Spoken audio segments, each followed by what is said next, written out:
Russia Ukraine మధ్య యుద్ధాన్ని ముగించాలని కృత నిశ్చయంతో ఉన్న అమెరికా అధ్యక్షుడు డొనాల్డ్ ట్రంప్ ఈ మేరకు రష్యా అధ్యక్షుడు పుతిన్తో మంగళవారం చర్చలు జరపనున్నారు.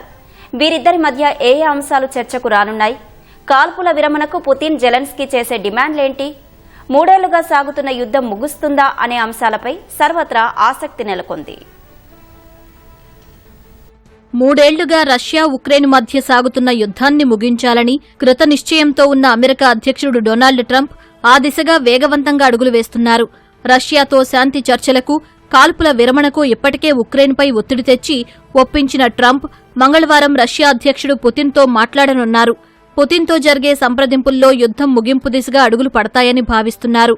పుతిన్, ట్రంప్ మధ్య చర్చలు జరగనున్నాయని అటు ట్రంప్, ఇటు రష్యా అధ్యక్ష కార్యాలయం, క్రెమ్లిన్ ధృవీకరించాయి. ఈ వారాంతంలో ఎంతో కృషి జరిగిందన్న ట్రంప్ యుద్ధాన్ని తాము ఆపగలమో లేదో చూడాలన్నారు. ట్రంప్, పుతిన్ మధ్య జరగనున్న చర్చల అంశాన్ని ధృవీకరించిన రష్యా అధ్యక్ష కార్యాలయం, క్రెమ్లిన్ అందుకు సంబంధించిన వివరాలను మాత్రం పంచుకోలేదు.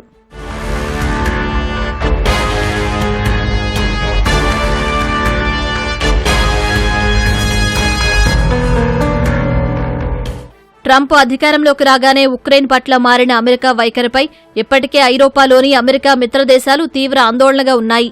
ముఖ్యంగా ఓవల్ ఆఫీసులో జెలెన్స్కీ, ట్రంప్ మధ్య జరిగిన మాటల యుద్ధం, తదనంతర పరిణామాలు ఐరోపా దేశాలను కలవరానికి గురిచేశాయి. 3 ఏళ్ల యుద్ధంలో ఉక్రెయిన్ను పూర్తిగా ఆక్రమించుకోవడం కుదరకపోయినా ఆ దేశంలో 20% భూభాగం రష్యా అధీనంలో ఉంది.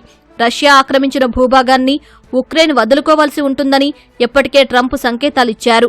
ఉక్రెయిన్ భూభాగం, పవర్ ప్లాంట్లు ట్రంప్, పుతిన్ మధ్య చర్చల్లో ప్రస్తావనకు రానున్నాయి.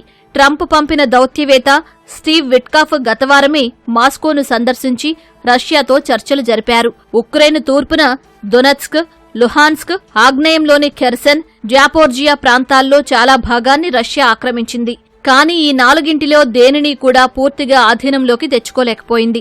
శాంతి చర్చలు జరగాలంటే ఈ 4 ప్రాంతాల నుంచి ఉక్రెయిన్ తమ సైన్యాన్ని పూర్తిగా ఉపసంహరించుకోవాలని పుతిన్ డిమాండ్ చేస్తున్నారు. 2014లోనే ఉక్రెయిన్లోని క్రిమియాను రష్యా ఆక్రమించుకుంది. ఐరోపాలోనే అతిపెద్ద అణు విద్యుత్ కేంద్రం జాపోర్జియా, న్యూక్లియర్ ప్లాంట్ సహా జపోర్జియాలో చాలా భాగాన్ని రష్యా ఆక్రమించుకుంది.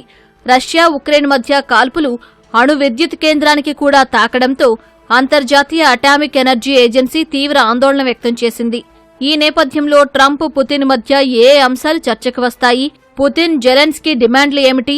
ఇరు దేశాల మధ్య కాల్పుల విరమణ సాధ్యమవుతుందా అనే అంశాలపై సర్వత్రా ఆసక్తి నెలకొంది.